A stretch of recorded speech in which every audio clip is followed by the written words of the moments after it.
Good day at good morning at magandang araw sa inyo mga ka-JT. Excuse me po, Lunok lang, JT Lunok at nasa mid ka. At syempre, ito ang buhay ko mga ka-JT, single life. Luto mo, kain mo. Yun nga po, nagsaing po ako. Syempre, napakahirap ng pinagsasaingan ko. Rice cooker, kailangan po pang sukat-sukatin. De, joke lang po yan. Rice cooker po, napakadali po niya. Pwede po kayo matulog, maluluto po talaga yan. Depende lang po sa lagay ng tubig, mga ka-JT, at sa bigas. At syempre, pang solo-solo lang. At kumuha nga pula akong ulam sa loob ng rate ko. At ininit ko po dun sa, hindi naman microwave yan, basta oven toaster lang po yan. Hindi na po kasi ako nagpipirito kahit po yung mga langgol-langgunisa. Diyan ko na lang po niluluto para wala mantika. At syempre mga JT, papakit lang po tayo. Upo-upo lang at nood-nood ng video nung chismosong si Marites na si JT Sakalam. Ewan ko ba kung sino nagturo nun. At yun nga po, may kachat ako dyan, kumare. At asagap dito. Sabi sa akin, send mo sa akin kung sino. Ayun, nung sinin ko, tuwan-tuwa, pinainggan at napakalayo naman. Nasa Miramonte, napaka-mimosa. Ewan ko ba kung kanino nagmana yon. Yung nanay naman nun at yung tatay nun, hindi naman ganun.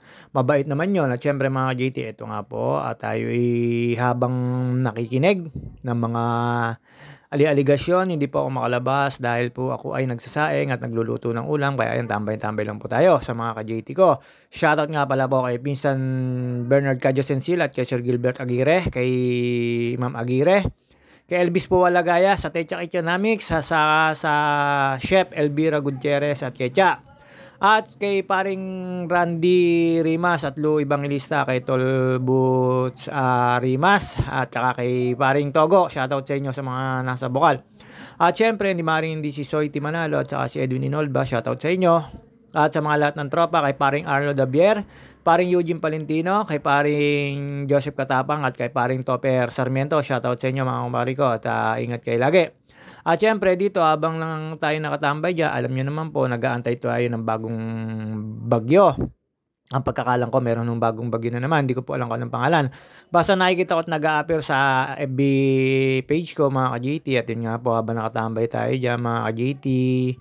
Deadma lang po tayo at pumunta ako dyan kay Jean Luzon. At nakita ko po dyan si Jean Luzon. Bumibili po ako. Hindi pala, humingi po pala akong suka para sa sausawan ng aking pagkain. At yun nga po, may kachat po ako dyan. At tayo alis mamaya mga ka-JT. Alam nyo naman po, on-call driver tayo at saka kailangan i-priority natin yung mga ate ko dahil yun ang kailangan natin, dahil nandun yung aking kinabuhayan. At sa mga gusto po magpa-book ng resort, ito lang po masasabi ko sa inyo. Hanapin nyo po ang Monet Castillo na page at doon po marami po kadong resort dahil yun po ang mismong rekta po kayo sa lahat po ng mga kakilala ko na pwedeng mag-book at maligo sa mga resort dito. Barangay Bukal po sila. Marami po siyang hawak na resort kay MCA Lagoon, kay MCA JP, kay MCA White House. At nakita ko po dyan si parang lolong ko. Tawa po siya ng tawa dyan. Kay MCA Nagomi, kay MCA Docs at kay MCA RG, Ruben and Jeline. Resort po mga JT, yun po yung pangalan ng huling resort nila. Siyempre, sana all. Ako, wag nyo po ako intindihin. Ako po ay isang anak mahirap. Pero siyempre mga JT, nagkakaano rin po tayo. At ito po mga JT, nakita nyo po yung poste noong nakaraang araw. Hindi pa po ganyan yan. Pero ngayon, hilig na. Mukhang pabigay na po talaga. Pero na-check na po yan ng Meralco. Ewan ko lang kung kailan babalikan. Baka pagka po, natumba na, tsaka nila gagawin mga ka-JT. Hindi po ako sure At dito po, pumunta po ako dito sa aking isang kumare. At kumuha ako bumili pala ako ng suka. Pinababayaran pa yung libreng suka. Hindi, joke lang po yun. Mingi ako ng suka tapos binusit ko. At yan si Ate Lita, ang nanay ni Heidi Azilo. Nakakakwentuhan ko, sabi ko, uy, kakapadala lang ng $1. At yun nga, tawa ng tawa. Shoutout sa iyo, Heidi Azilo. At syempre mga JT dito, nakita ko po dyan si Jean Luzon, tsaka si Ate Josie. At bumalik po ako, at dito nagmarites po tayo. Hindi ko po sasabihin sa inyo yung mga clue. Ayan, mga tapos na po magtinda ng mga isda, mga galing po yan sa dagat. At sila po yung nagbebenta mga ka-JT. Marami po kasi nahuhuli ngayon mga tilapia. Pero yung bangos, hindi po mga ka-JT. Eto na po ang lugar ngayon ng JT Saka alam at siyempre mga ka-JT nakita ko si Tanabe at tinanong ko kung exclusive ba Mia. At dito po mga ka-JT pagkatapos ko po dyan balik po tayo sa loob at tayo kumain na po at siyempre nagmamartes-martes tayo pero wala po tayo may marites mga ka-JT.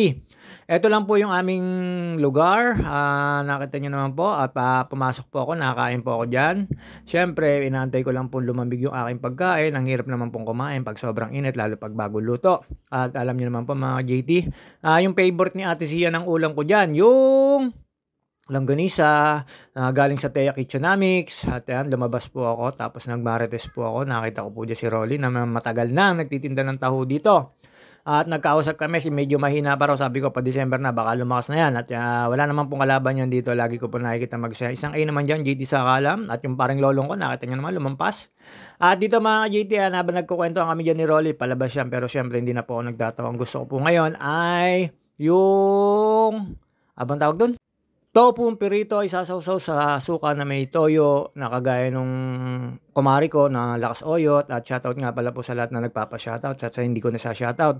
At doon po sa mga si Perer at yung mga seaman tapos yung mga FW, shoutout sa inyo. At sa lahat po ng ating kakilala dyan na hindi ko nababate, pasensya na po. Si Wilvic Abalos, shoutout sa iyo na nasa ibang bansa. Shoutout sa mga tropahan natin dyan, sa inyo, sa ibang bansa dyan. At syempre, nakita nyo naman po, dire-diretso lang po tayo. At si Wilmer Abalos at si Jean Abalos, aking kinakapatid, shoutout sa inyo. At syempre, mga ka-JT, dumaan po dyan si Lali, Denise Nuno. Ewan ko, ayaw pumasok. Lagi na lang tanghali pagka yung ano. Pero lagi lang naman natambay. Lalo po nung panahon ng Banyamos, mga ka-JT, si Laili, Denise Nuno. Kapatid siya ni Joema at ni Jalen Knows Mama. At dyan, siyempre, pumunta ulit ako kay Jill Luzon. At inasar ko po. At sabi ko, ganyan. Kinachat pa ako. Talagang nagmamartes. Ayan po, tindahan niya yan. Kaka-JT. Ang ganda po ng pwesto, talagang nakaharap po mga ka-JT. Siyempre, ayan, nagbinubusit ko. Humingi po ako ng suka dyan at yun, si Pisalucci na nagpakita sa video.